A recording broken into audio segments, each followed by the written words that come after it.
Bienvenue dans ce nouvel épisode de Révolution Bilingue. Je m'appelle Fabrice Jomont et aujourd'hui nous partons à Paris à la rencontre de Benjamin Lévy, un entrepreneur de la tech investi dans l'apprentissage des langues. Le podcast Révolution Bilingue est proposé conjointement par French Morning et Calec. Bonjour Benjamin, merci de rejoindre le podcast Révolution Bilingue. Est-ce que tu peux te présenter en quelques mots, s'il te plaît? Bonjour Fabrice.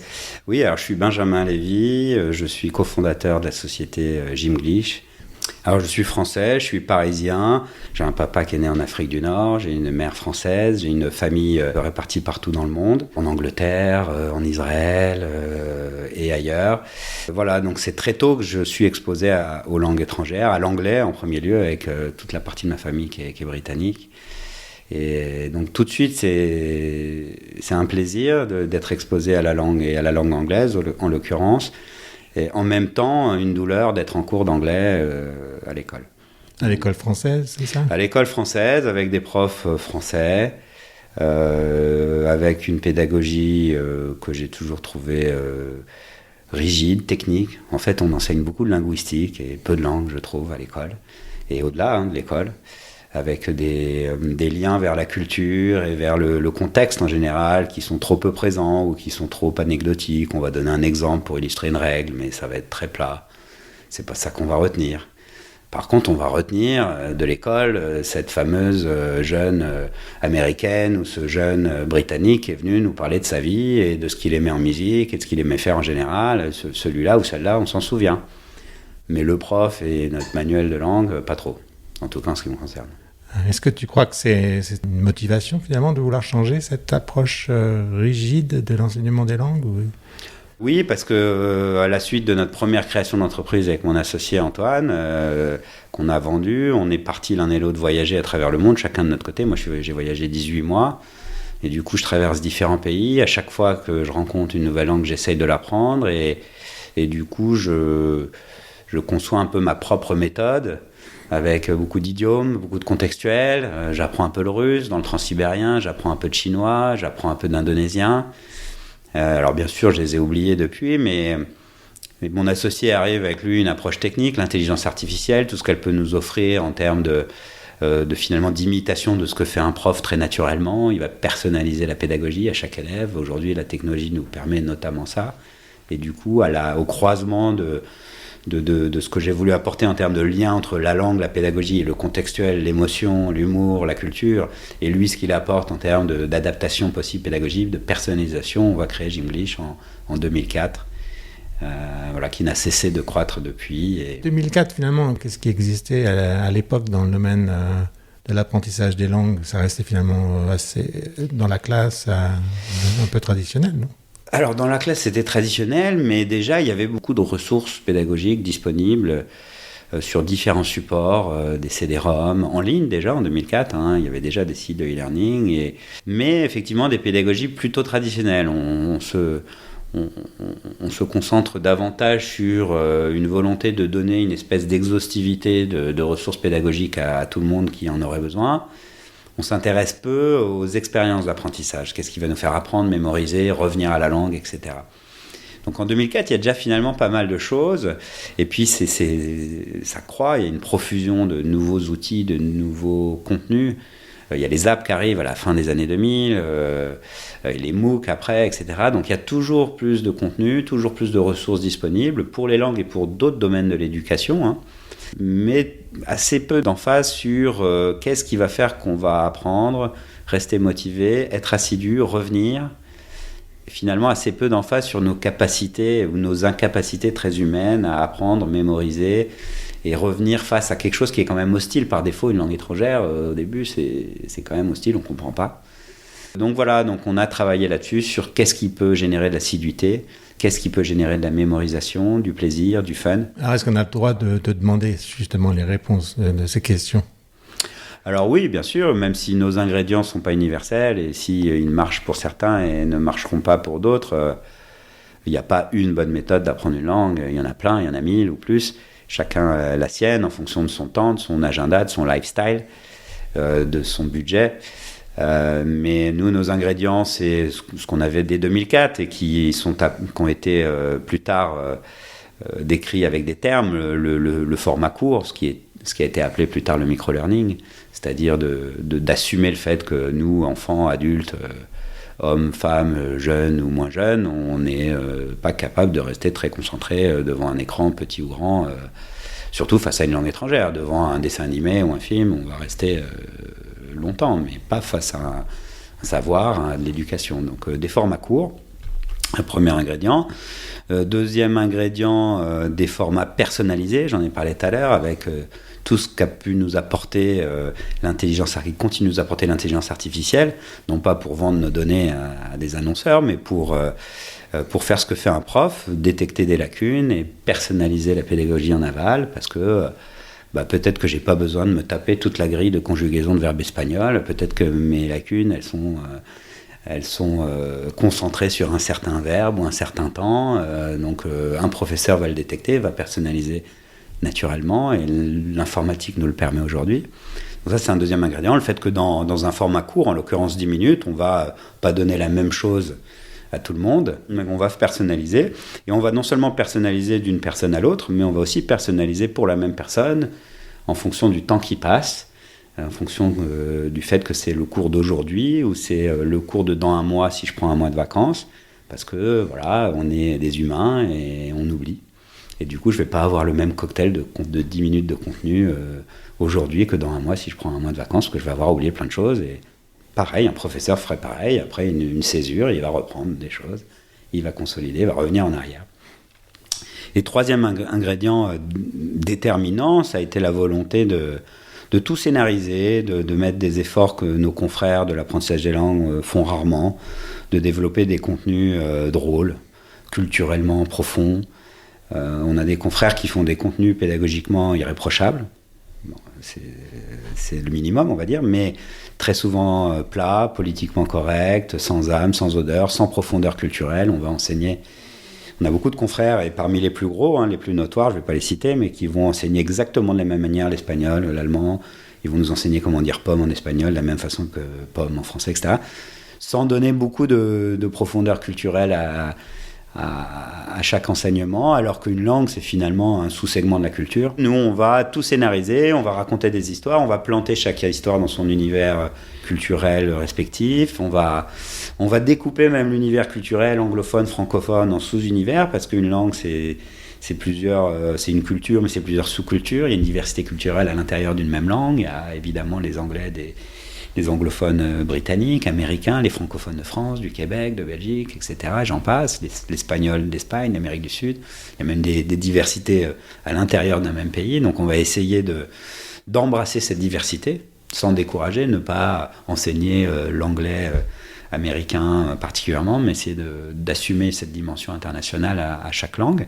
Mais scénariser et mettre de l'humour, c'est-à-dire donner envie, essayer de stimuler l'assiduité par la motivation, stimuler la motivation par l'humour. Alors l'humour, c'est un ingrédient, c'est pas le seul, c'est pas une science exacte, ça va plaire à certains, ça va peut-être déplaire à d'autres, mais c'est un ingrédient de nature à provoquer de l'émotion et du coup de la mémorisation. Donc ça va favoriser la mémorisation, ça va favoriser l'assiduité et essayer d'apprendre sans douleur plutôt que de retrouver l'expérience d'apprentissage qui était la mienne à l'école, avec de la grammaire technique, rébarbative, des exemples assez moroses sur l'application de la règle, et avec un peu de référence culturelle quand même, mais toujours très classique, très politiquement correct. Donc oser un peu aller vers des contenus moins lisses, drôles, et en empruntant finalement les clés du divertissement et de ce qu'on peut trouver dans ce monde-là, dans les séries, dans le cinéma, dans les dessins animés. Mais là, je t'entends dire tout ça, mais je me dis c'est des règles qui devraient d'ailleurs être généralisées, non ? Qu'est-ce que tu en penses ? Oui, même si finalement j'ai l'impression que les enfants sont les moins mal lotis. Il faut continuer l'effort sur les enfants, il y a de l'innovation à trouver pour les enfants, mais il faut généraliser aux adultes et cesser de penser qu'un adulte qui apprend l'anglais ou qui apprendrait même l'économie ou les maths, d'ailleurs, il faut nécessairement lui mettre des contenus sérieux. Nous, on a commencé, on avait des profs d'anglais qu'on allait voir en entreprise, ils nous disaient, mais nos nos étudiants qui sont des actifs, des cadres d'entreprise. Ils en ont marre de lire le Times et les rapports et d'entendre les rubriques financières de la BBC. Ça les saoule, ils ne veulent plus aller en cours d'anglais, ils veulent du fun ou de la culture. On a finalement les mêmes besoins que les enfants de s'inscrire dans une expérience captivante, par de l'humour ou par autre chose, par de l'émotion, par une expérience présentielle sympa. Il y a plusieurs... mais ce sont des à côté de la formation personnelle où on va distiller la pédagogie à l'intérieur de cette expérience. Nous, on a l'impression, toujours en 2021, qu'une majorité d'acteurs des EdTech, des professionnels de l'éducation, et même des plus récents et des plus innovants, restent sur l'idée qu'il faut mettre à disposition la ressource pédagogique dans plein de formats, que ça soit accessible, que ça soit exhaustif, mais ne pense pas toujours, un peu plus avec les années passant, au fait que même des adultes, les garder concentrés devant un écran, c'est pas facile. Les adultes ont besoin de s'amuser un petit peu. Bien sûr.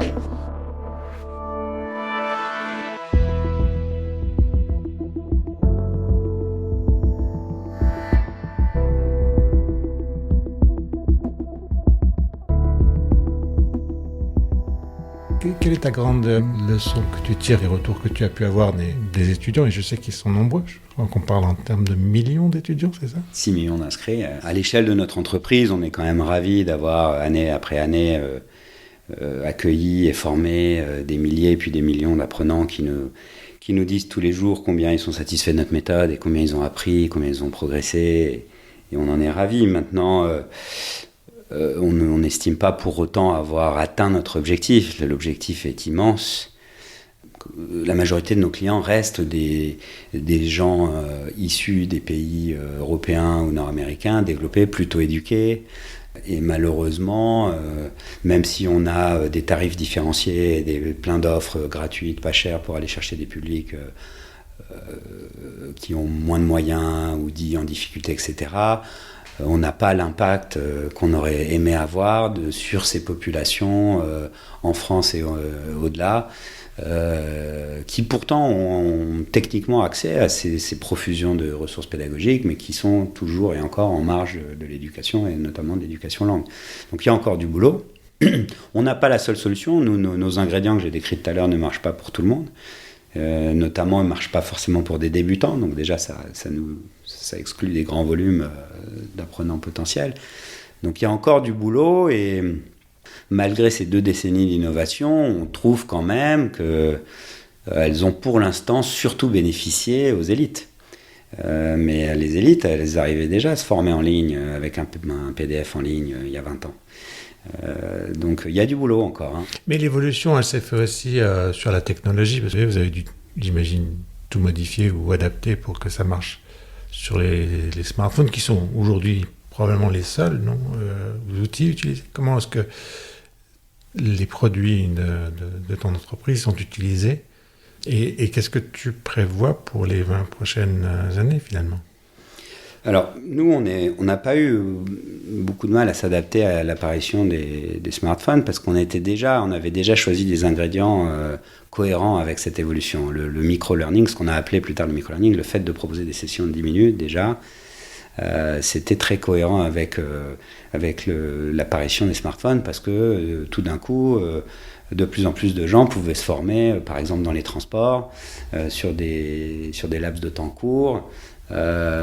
Et puis le fait que c'était court, ça nous obligeait à avoir une interface, une UX, comme on dit, très simple, très épurée, un scroll down. Donc ça a été relativement facile pour nous, ça a été très naturel pour nous de passer à un usage mobile. Pour autant, aujourd'hui, on a toujours beaucoup de nos utilisateurs qui continuent de faire leurs leçons aussi sur laptop, ou tout simplement dans un mix des deux. Le côté micro-learning, formation en temps masqué, le fait qu'on puisse le faire facilement, sans bousculer les agendas, va, à mon avis, se développer plus encore. Mais d'après nous, il faut développer tout ce qui peut être fait du côté de l'expérience d'apprentissage, du contextuel, de l'émotion, pour... emprunter les codes du divertissement notamment. Alors il y a eu des choses dans le serious game, mais le serious game ça plaît pas à tout le monde, ça c'est quelque chose qui est très inspiré des ingénieurs, des développeurs qui adorent ça, mais ça ne plaît pas non plus à tout le monde. Il y a plusieurs choses, les contextualisations, les mises en situation, donc il y a beaucoup d'acteurs qui travaillent dessus, mais d'après nous, il y a un focus à donner sur ces expériences d'apprentissage, plus que sur l'exhaustivité, la facilité d'accès la facilité d'accès à une exhaustivité de données pédagogiques. Je pense que voilà, la tendance va aller on va davantage se mettre dans les baskets d'un utilisateur normal, qui n'est pas ingénieur, qui ne va pas prendre le temps ou trouver la concentration de configurer son outil avant de l'utiliser, qui ne va pas, par exemple, prendre le temps non plus de faire un test de niveau avant d'entrer dans son cours de langue. Et là, je prends l'exemple des langues, mais ça s'appliquera à d'autres domaines, qui ne s'embarrassera pas d'apprendre des termes de linguistique, qui ne voudra pas s'embarrasser de savoir ce que c'est qu'un COD ou un COI ou une conjonction, mais qui voudra apprendre la langue elle-même. Et on va le retrouver dans tous les supports. Je pense évidemment à un usage croissant des smartphones et des petits écrans, avec des interfaces simples. De plus en plus autoroute, c'est-à-dire de plus en plus simple, scroll down, avec de moins en moins de liens pour aller partout. Là, dans les années 2004, ils faisaient des plateformes où vous pouvez cliquer partout. Et en fait, c'était décourageant parce qu'on ne savait pas où cliquer devant cette diversité de choses à cliquer et à faire. On va être sur des trucs à l'image des réseaux sociaux, Instagram, où on fait du scroll down, très simple. Donc ça, c'est dans les usages, mais d'un point de vue, voilà, beaucoup plus de focus sur les contextes, beaucoup plus de prise en compte des capacités humaines, de rester motivé face à un domaine, donc voilà, de la scénarisation. Mais surtout ça, enfin réaliser que notre utilisateur, c'est pas un étudiant du MIT ou un développeur, et se mettre dans les baskets de cet utilisateur-là pour l'amener directement à quelque chose d'émotionnel, de drôle, d'enrichissant.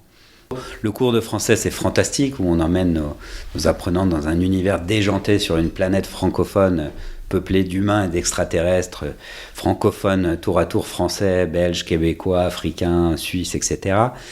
Hôtel Borboyone nous amène à Madrid dans une saga familiale multiculturelle également, avec un staff d'hôtel à la fois espagnol et latino-américain à qui il arrive des aventures incroyables. Wunderbla nous emmène à Berlin avec là aussi une dynastie allemande, une histoire de succession allemande. Donc voilà, chaque produit s'ancre fortement dans la région culturelle de la langue qu'on prétend enseigner, et dans la diversité de cette langue. Et du coup, pour répondre à ta question, nous on veut continuer à développer d'autres langues, bien sûr, et puis on a commencé déjà à s'ouvrir, à essayer d'appliquer nos méthodes à d'autres domaines de savoir et d'éducation au-delà des langues. Donc on a fait un très beau produit, par exemple avec Le Monde, sur la culture générale. Ça s'appelle Mémorable, et on adresse avec des extraits de contenu d'archives Le Monde tous les domaines de pédagogie sous-jacents à l'actualité, qui nous permettraient de mieux comprendre l'actualité plutôt que parfois de la subir sans toujours la comprendre. Donc ça, c'est un produit qu'on a lancé il y a 2 ans avec Le Monde et qui marche très bien, et qui s'adresse aussi à tous ceux qui entendent travailler leur mémoire, leur mémorisation, notamment un public plus senior. Et on a d'autres projets dans d'autres domaines de formation, de savoir. Donc c'est ça notre projet, c'est essayer d'appliquer nos clés à des domaines au-delà des langues, idéalement avec une vision internationale. Dès le début, même depuis qu'on est tout petit, on a toujours été très internationaux, très cosmopolites, l'équipe, nos clients, nos marchés. Donc l'idée, c'est d'essayer de trouver des domaines de formation qui puissent traverser facilement les frontières. On en trouve, hein.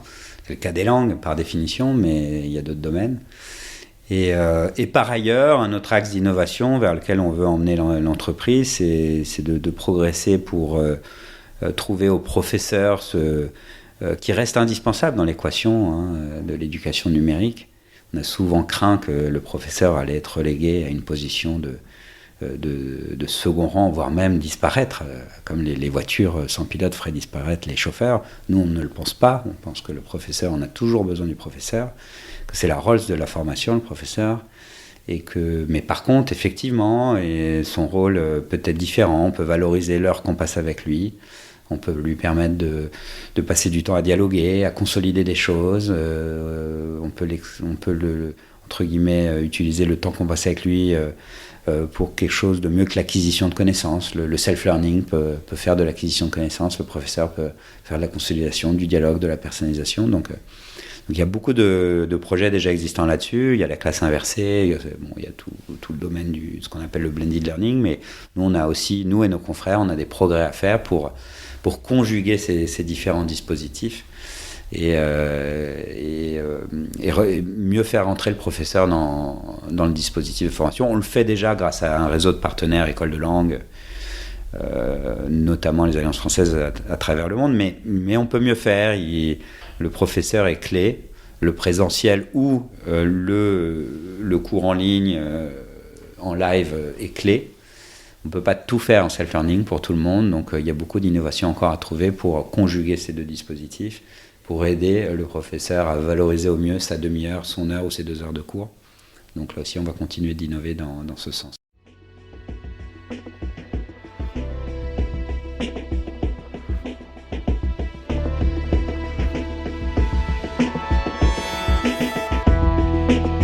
Période pandémie, post-pandémie, espérons-le, c'est bientôt la fin.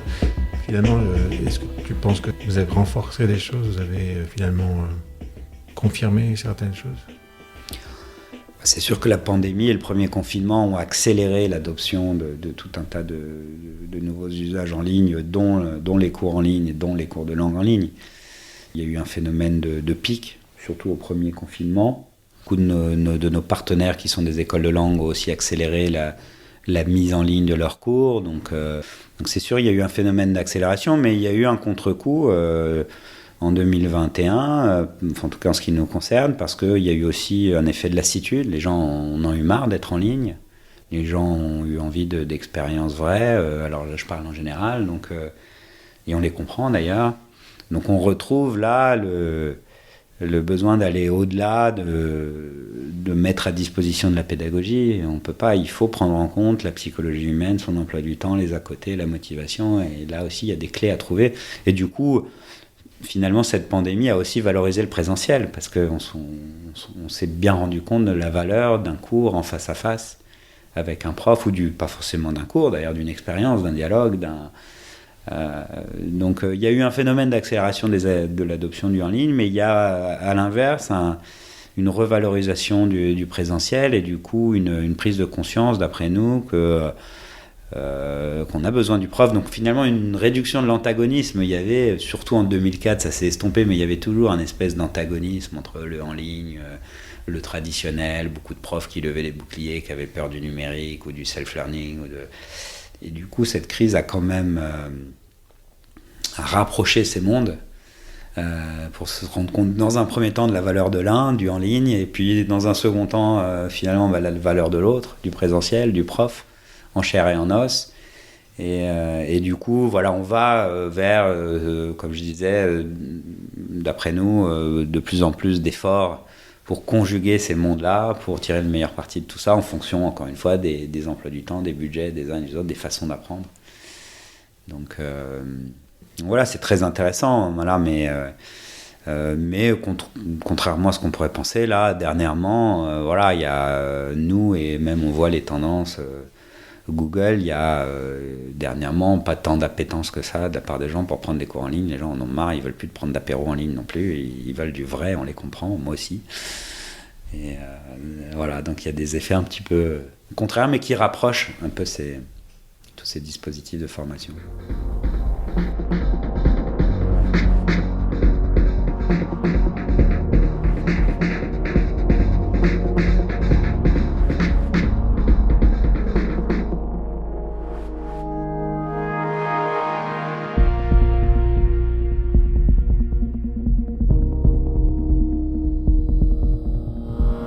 fantastique. On l'a décliné 2 ans plus tard dans une version orthographe, avec une approche vulgarisante, déjantée là aussi, qui assume la difficulté du français, c'est pas grave. On en rit même, de l'autodérision. Enfin, ça fait du bien un peu d'autodérision en France. Donc ça marche bien, même si ça marche finalement moins fort que les langues étrangères, l'apprentissage des langues étrangères, peut-être parce que le débat sur l'orthographe clive un peu. Alors il est toujours abordé de façon clivante. Il y a ceux qui vont dire que c'est un scandale, que les jeunes ne savent plus écrire, que c'est la fin de tout. Et puis il y a les autres qui vont dire non, mais il faut qu'on soit plus laxiste, qu'on invente des nouvelles méthodes. Puis, dans les faits, il y a 20 ans, ils ont pondu une réforme de l'orthographe française où ils ont changé 3 mots et demi. Enfin, j'exagère, ils ont changé l'orthographe de quelques mots assez anecdotiques et en fait, ils n'ont pas simplifié l'orthographe de la langue française, qui effectivement est très difficile. Et puis, ça avance pas. Comme un poisson rouge, tous les ans, on ressort le même débat sur l'orthographe. Bon, oui, nous, personnellement, on ne serait pas contre qu'il la réforme, qu'il la simplifie, mais on ne le voit pas venir. En attendant, le fait est, et c'est peut-être l'angle sous lequel il faut l'aborder, le fait est que le français, l'orthographe du français est un facteur de discrimination. Et c'est un facteur de discrimination à l'embauche, bien sûr, en entreprise, évidemment, mais même avant, sur les sites de dating. C'est un vecteur de discrimination partout. Et c'est comme ça, et on a une orthographe qui est la nôtre. Effectivement, malheureusement, elle est plus difficile que l'orthographe italienne. Et effectivement, il y a des rigidités, on n'arrive pas à la réformer. Effectivement, il y a des nouveaux usages, des jeunes qui ont des nouveaux usages. Moi, je ne le vois pas d'un mauvais œil, parce qu'il y a beaucoup d'écrits. Mais bon, en tout cas, le fait est que c'est de la discrimination, et contrairement à d'autres discriminations contre les femmes ou contre des minorités... là on peut faire quelque chose de concret à titre individuel. Je dis pas qu'il faut rien faire ou qu'on peut rien faire pour les autres causes, mais l'orthographe française c'est la règle des 80-20. Dans 80% des cas, ou probablement plus, c'est 20% toujours les mêmes fautes. C'est pas une montagne, c'est des je prends avec un S à la fin. C'est des fautes qui sont finalement assez récurrentes et qui vont tuer 80 voire 90% du problème pour 20% du savoir à apprendre et à se souvenir. Mais c'est aussi vecteur de plus de tolérance, et j'ai l'impression que c'est ce que tu recherches à faire derrière tout ça. Effectivement, c'est l'antithèse de la discrimination, c'est d'amener à plus de tolérance. Mais tolérance, c'est aussi vecteur de paix, non ? Et ça, je crois que ça t'est très cher, non ? Oui, c'est ça les langues finalement. Ce qui nous a amené aux langues au sens large, les langues étrangères et notre propre langue, c'est que c'est vecteur de communication. On s'ouvre à l'autre, on communique avec l'autre, donc c'est un vecteur reconnu de paix. Et puis c'est finalement pas le besoin, effectivement, apprendre l'anglais, ça devient un besoin pour s'insérer professionnellement, pour progresser professionnellement, mais apprendre le français aujourd'hui ou l'italien, pas forcément, pas toujours, donc c'est pas Donc si c'est pas un besoin professionnel pour avoir un better job, c'est peut-être un besoin pour s'ouvrir à l'autre, pour s'épanouir, pour le connaître. Donc ça c'est le voyage, le comprendre. Alors bien sûr, moi j'allais en Indonésie, je pouvais leur parler en anglais, je trouvais des locuteurs qui savaient me parler anglais, mais si j'apprenais un peu d'indonésien, mon expérience était tout autre. Ils m'ouvraient le cercle de leur famille peut-être et... une langue n'est pas qu'une addition de mots de vocabulaire et de règles de grammaire. Il y a de la culture, on y découvre tout un tas de choses. Et du coup, c'est l'ouverture à l'autre, et puis c'est la compréhension de l'autre, et par extension, la paix. Effectivement, un sujet qui nous est très cher, et qui est parfois malmené ces derniers temps en plus, avec des flambées de nationalisme. Donc c'est un peu inquiétant, et sur le long terme, l'éducation, les langues, sont des vecteurs, certes long terme, mais concrets, de promotion de la paix. Eh bien, merci pour ce message de paix et pour ton témoignage. Merci à toi, Fabrice.